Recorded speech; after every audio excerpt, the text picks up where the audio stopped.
adelante en la vida cristiana y hemos estudiado algunos temas y les dije que íbamos a estudiar ahora un poco de Romanos, porque Romanos precisamente habla de, de la vida cristiana y cómo salir adelante, ¿verdad? ¿Qué pasa con uno que aceptó a Jesucristo como Salvador? Entonces, la semana pasada comenzamos estudiando el libro de Romanos, ¿se acuerdan? Estuvimos viendo que eh, tenemos la capacidad de salir adelante en la vida y debemos aprender que Dios ha hecho una obra grandiosa en nuestra vida y, y cómo Dios va cambiando a los hijos de Dios, ¿verdad? Comenzamos con el capítulo 1, ¿se acuerdan? Dijimos que el libro de Romanos es un libro que, si no fuera por la introducción y la conclusión, es un tratado de teología, ¿sí? Pablo no conocía a la iglesia de Roma, nunca había estado con la iglesia de Roma, entonces comenzó a decirles lo que él ha estado enseñando durante su ministerio. Y comenzamos con el capítulo 1, no sé si se acuerdan, que hablando de la necesidad de la justificación. Se podría decir que el tema del libro de Romanos es la justificación por la fe. Entonces el capítulo 1 comenzó a hablar de la necesidad de la justificación del hombre natural. Cualquier hombre no puede decir que no conoce a Dios, ¿verdad? Todos lo conocen, a lo menos por su creación, y que el hombre, pues, en vez de darle gloria a Dios, hace sus dioses a su forma, y por eso es que, eh, pues, se hacen pecadores, ¿verdad? Y es necesaria que cambie su vida. Luego en el capítulo 2 habla del hombre moral, aquel que piensa que por su vida, que según él vive eh, bien, va a ser salvo. Y aquí dice que no, ¿verdad? Dice en el capítulo 2 versículo 1, ¿verdad? Pues lo que juzgas a otros te condenas a ti mismo porque tú que juzgas haces lo mismo. ¿Sí? Luego el capítulo 2 versículo 17 comienza a hablar del hombre religioso, ¿verdad? Que piensa que por su religión se va a salvar. Dice, tú también estás condenada. Entonces llega a la conclusión en el capítulo 3 que no hay justo ni aun uno, no, que no hay quien haga lo bueno. ¿Sí? Y por eso el hombre está necesitado de que Dios lo justifique. En el capítulo 3 versículo 21, comienza a hablar de cómo el hombre puede ser justificado, ¿verdad? Y dice que es solamente por la fe, no por las obras. El versículo 24 del capítulo 3 dice, siendo justificados gratuitamente por su gracia, mediante la redención que es en Cristo Jesús. Y luego en el capítulo 4 da un ejemplo de Abraham, que él fue justificado por la fe y no fue por obras, no había la ley. Entonces, el ejemplo de Abraham es que fue justificado solamente por creer. En el capítulo 5 comienza a dar los resultados de la fe, ¿sí? Comienza a enseñar cómo el hombre puede cambiar su vida cuando le acepta por la fe y qué es lo que pasa en la vida del hombre que lo acepta por la fe. Notamos en el capítulo 5 versículo 1, que dice, justificados pues por la fe. Ya les he dicho que solamente por la fe podemos ser justificados, así que lo da como una, ¿cómo se diría? Como un, ay, se me fue la palabra, pero la idea es que esto es lo que ha pasado. Justificados pues por la fe, por haberle creído, somos justos. ¿Y se acuerdan qué dijimos la semana pasada que es justificación? ¿Qué es la justificación? ¿Se acuerdan? Perfecto. ¿Mande? No, no se oye. Ser declarado justo. Ajá, exactamente. Ser declarado justo. Para Dios no hemos hecho nada. ¿Se pueden imaginar? Dios nos declara limpios solamente por haberle creído y va a estar enseñando cómo fue que se logró esa justificación. ¿Sí? Pero aquí comienza a decir, justificados pues por la fe, ya que hemos creído en Él y ya que somos declarados justos, dice, tenemos paz para con Dios. ¿Por qué? Dice ahí, por medio de nuestro Señor Jesucristo. Aquí no está hablando de la paz de Dios, la paz que da Dios a nuestro corazón. Más bien, que ya no hay guerra con Dios, ya no tenemos nada que Dios ponga barrera con nosotros. Dice ahí, tenemos paz con Dios, porque antes no había paz, había guerra. ¿Sí? Vamos a estudiar la semana pasada, la próxima semana, ¿verdad? Pero ahí en el versículo 6 del capítulo 5 dice que somos débiles, impíos. Versículo 8, pecadores. Versículo 10, enemigos. ¿Sí? Entonces, no había paz con Dios, pero ya que hemos creído en Dios, tenemos paz con Dios. Este es un efecto inmediato que sucede cuando le hemos creído a Dios. Ya no hay guerra. Dios nos acepta así como somos y ya no hay enemistad con Dios. Solamente los que hemos creído en Dios. Luego el versículo 2 dice, ¿por quién? Por Jesucristo, porque también tenemos entrada por la fe, por haberle creído y ser justificados, por quien también tenemos entrada por la fe a esta gracia en la cual estamos firmes. La palabra gracia es un favor inmerecido, ¿verdad? Entonces hemos entrado a una nueva relación con Dios, ¿sí? A una vida nueva con Dios, ¿verdad? Entonces tenemos paz con Dios, tenemos la gracia de Dios, que es la nueva vida que nos da en Cristo Jesús.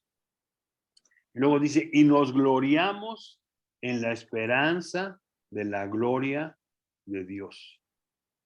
Cuando habla de la esperanza, habla del futuro, ¿sí? Entonces, dice aquí que nos gloriamos. Aquí la palabra gloriarnos quiere decir nos gozamos, ¿verdad? Estamos pues agradecidos con Dios y nos gozamos en la esperanza de que un día, la palabra gloria de Dios significa la presencia misma de Dios, ¿sí? Y entonces tenemos la esperanza de que un día precisamente vamos a estar con Dios, ¿verdad? Ese es el efecto final de la justificación, que vamos a estar en el cielo. Entonces tenemos paz, tenemos gracia y tenemos esperanza. Se puede decir pasado, presente y futuro. Paz con Dios en el pasado cuando creímos, gracia es presente, la nueva vida que tenemos con Él, y futuro, gloria. Un día vamos a estar con Él. ¿Sí? Allá en primera de Juan 3:2, si pueden ver conmigo, dice, amados, ahora somos hijos de Dios y aún no se ha manifestado lo que hemos de ser, pero sabemos, algo que debemos saber, que cuando Él se manifieste, seremos semejantes a Él porque le veremos tal como Él es. ¿Se imaginan? En el futuro seremos semejantes a Dios, limpios, puros, santos. ¿Sí? Entonces tenemos esta esperanza de que un día vamos a estar con Él. Ya no estaremos luchando con esta vida que nos hace pecar, nos hace fallar y nos sentimos mal por hacerlo. ¿Sí? Entonces, podemos decir que el resultado de haberle creído a Dios y de ser justificados es que tenemos paz, con Dios, tenemos una nueva vida, que es la gracia de Dios, y tenemos la esperanza futura de que un día vamos a estar con Dios, ¿verdad? Y es tan seguro eso que vamos a estar con Dios que podemos gozarnos de que un día vamos a estar con Él, ¿sí? Así que estos son los resultados de la justificación: paz, gracia y gloria, ¿sí? Luego dice el versículo 3, y no solo esto, no solo paz, gracia y gloria, sino que también nos gloriamos. ¿Y qué dijimos que significa gloriarnos? ¿Qué significa gloriarnos? Estar en la presencia de Dios. Sí, pero ya dijimos hace rato que nos gloriamos, o sea, nos gozamos que un día vamos a estar con el Señor. Y dice aquí, y también nos gloriamos ¿en qué? ¿Qué dice ahí? En la gloria de Dios. En los ¿Qué? problemas. Dice ahí, y nos gloriamos en las tribulaciones. ¿A poco ustedes se gozan cuando tienen tribulaciones? ¿Sí o no? ¿Se gozan cuando tienen tribulaciones? ¿Quién se goza cuando tiene tribulación? ¿De veras? No por mí, Gonzalo, sino porque cuando tienes una tribulación, bueno, yo voy, busco a Dios y ahí es cuando me viene el gozo. Bueno, pues nos gozamos de cómo Dios nos ayuda, pero en la tribulación en sí no hay gozo, ¿sí? Imagínense si uno dijera, yo quiero que me den tribulaciones, ¿verdad? Porque eso me da alegría. No, la tribulación, solamente una persona que estaría mal de la cabeza diría, yo quiero más problemas, ¿verdad? Así que aquí está diciendo, no solo tenemos paz, gracia y gloria, sino que también nos gozamos en las tribulaciones. Ahora, noten que dice ahí, sabiendo. Es algo que tenemos que saber. ¿Por qué es que nos gozamos en las tribulaciones? No en la tribulación en sí, sino en los resultados que trae la tribulación, ¿sí? Noten que dice ahí, y nos gloriamos en las tribulaciones sabiendo que la tribulación produce paciencia. Miren, para tener paciencia se necesita pues pasar por una situación difícil, ¿sí? Podríamos decir que el sufrimiento genera la paciencia que necesitamos para soportarla. Así como el cuerpo genera anticuerpos cuando hay una infección, también cuando hay un sufrimiento para el cristiano. Ahora, aquí tenemos que aclarar que el gozo viene por las consecuencias del sufrimiento, no por el sufrimiento en sí, sino por lo que produce el sufrimiento, ¿sí? Y aquí dice que una de las cosas que produce el sufrimiento es paciencia, ¿verdad? Sin el sufrimiento no hay necesidad de paciencia. Y paciencia es seguir con buena actitud a pesar de las circunstancias, ¿sí? Y cuando pasamos por situaciones difíciles, pues esa situación difícil en la vida del cristiano produce paciencia, ¿sí?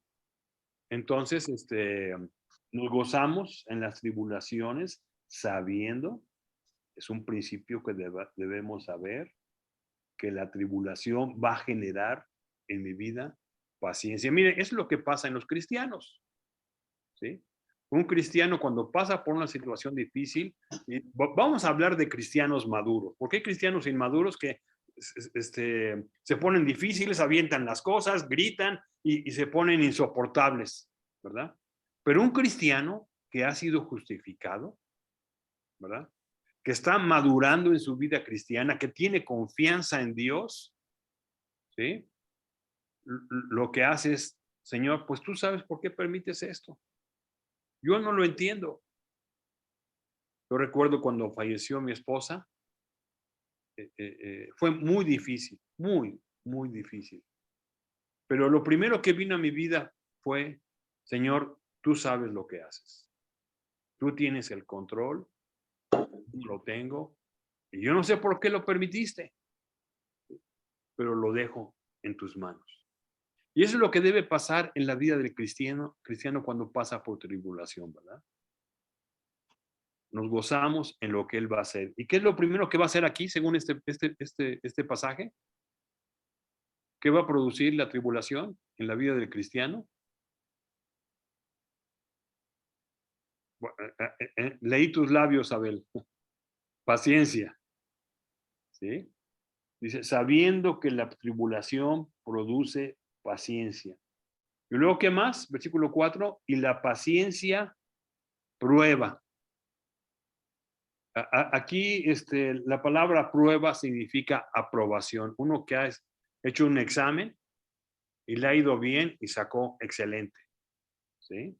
Entonces podríamos decir aquí que la paciencia produce madurez, más madurez. ¿Sí? Una aprobación. ¿Sí? Y podríamos decir que cuando uno pasa por pruebas, se hace vencedor, se hace maduro. ¿Se han fijado que los que más han sufrido, son más fuertes?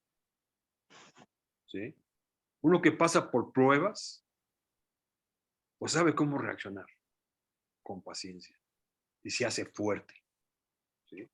Entonces aquí dice que la paciencia produce aprobación, madurez. ¿Sí? Entonces, por eso nos gozamos. Señor, tú sabes lo que ha pasado y tú sabes lo que simplemente confío en ti. Y entonces Dios comienza a producir madurez en la vida del cristiano. Entonces podemos decir que nos gozamos porque las tribulaciones producen paciencia. Y la paciencia, prueba aprobada, ¿verdad? Y la prueba, dice, esperanza. ¿Sí? La aprobación produce esperanza, confianza en cuanto a la gloria final. Dios no nos abandonará en la tribulación. Hay confianza. ¿Sí? Señor, pues yo no sé por qué estás permitiendo que yo pase por esto, pero tengo la confianza de que un día voy a estar contigo y esta prueba se va a terminar. ¿Sí? Entonces, resumiendo, la justificación por la fe nos trae paz, gracia y gloria. Y no solo esto, sino también tribulaciones. Los cristianos pasamos por tribulaciones que nos gozamos en ella porque nos va a traer paciencia, aprobación y esperanza. Señor, yo no sé por qué está pasando esto, pero un día me lo vas a aclarar. Un día voy a estar contigo y se van a acabar estas situaciones difíciles. ¿Sí? Bueno, esto es lo que pasa con una persona que le ha creído a Dios y es justificada. ¿Sí? Entonces, estos son los beneficios de la justificación según este pasaje. Ahora, noten que el versículo 5 dice, y la esperanza no avergüenza. La esperanza no nos va a desilusionar. No es que vamos, cuando lleguemos allá, pues siempre no hubo cielo, siempre no hubo gloria, siempre no vamos a estar con el Señor. Dice, no, la esperanza no nos va a desilusionar. ¿Por qué? Porque el amor de Dios ha sido derramado en nuestros corazones, ¿sí? Por el Espíritu Santo que nos fue dado. Me llama la atención que aquí hay dos tiempos en este pasaje. Dice, ha sido derramado en nuestros corazones por el Espíritu Santo que nos fue dado. Cuando dice ahí nos fue dado, Es una acción una vez y para siempre. ¿Sí? No es que estamos, ay Señor, dame de tu Espíritu. No, el Espíritu Santo nos fue dado el momento en que creímos. ¿Sí? Y una de las cosas que hace el Espíritu Santo cuando viene a nuestros corazones, ¿verdad? Dice que derrama en nuestros corazones el amor de Dios. Y ese amor de Dios nos da convicción de que un día vamos a estar con el Señor. ¿Sí? Entonces, otra vez leyendo el versículo 5, dice, y esta esperanza no nos va a quedar mal, porque tenemos el testimonio interno en nuestro corazón por el Espíritu Santo que nos fue dado, que un día vamos a estar con el Señor. Yo tengo la convicción de cuando muera, voy a estar con Dios, ¿verdad? Y eso es lo que debe pasar en todas las personas que han aceptado a Jesucristo como Salvador. ¿Sí? Que un día vamos a estar con el Señor y esa es una esperanza que tenemos, porque el Espíritu Santo nos da esta convicción. No es que mi salvación se va a perder o se va a acabar, no. Tenemos la convicción de que un día vamos a estar con el Señor. Muy bien. Entonces, vamos a dejarlo hasta aquí, porque eso es lo que está diciendo en cuanto a las consecuencias de la justificación. ¿Sí? Una vez que hemos creído en Él, somos justificados y tenemos paz con Dios. Tenemos una nueva vida, que es la gracia de Dios, en la cual estamos firmes. Estamos creyendo en Dios. Pase lo que pase, soy hijo de Dios. ¿Sí? Y tenemos la esperanza de que un día vamos a estar con el Señor. Paz, gracia y gloria. Pero también, mientras estemos en la tierra, vamos a pasar por situaciones difíciles en la vida en la cual Él nos va a dar paciencia, nos va a dar madurez y nos va a dar esperanza. ¿Sí? Esa es la vida cristiana, esa es la vida justificada. ¿Sí? Así es el Hijo de Dios que ha creído en Jesucristo. ¿Cómo lo ven? ¿Tienen algún comentario o alguna pregunta?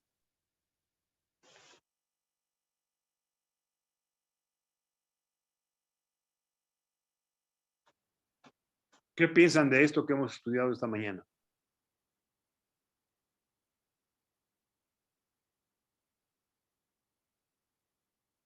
¿O se quedaron dormidos?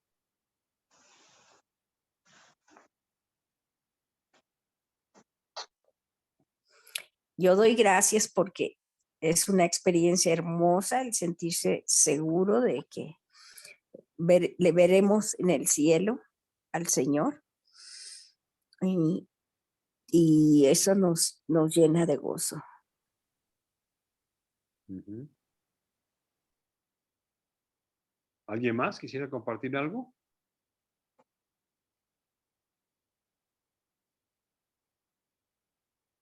Miren, yo como hijo de Dios, cuando veo esto, digo, ay Señor, gracias, porque no lo merezco. No lo merezco. Soy pecador. Te fallo. Pero gracias porque, pues por tu infinito amor, me has perdonado y para ti no he fallado. Para ti soy limpio porque tú me has limpiado. La semana próxima vamos a estudiar precisamente cómo se logró esto, ¿verdad? Pero por ahora, pues es tan bonito ver cómo Dios nos da paz, gracia y gloria. Y aún en momentos difíciles, Él nos da paciencia, nos da madurez y nos da esperanza. ¿Sí? Pero eso viene por Él. Y lo único que puedo decir es gracias, Dios. Gracias porque eres tan bueno conmigo. ¿Sí? ¿Cómo lo ven? Se me hace como que no les afectó mucho lo que Dios ha hecho por nosotros.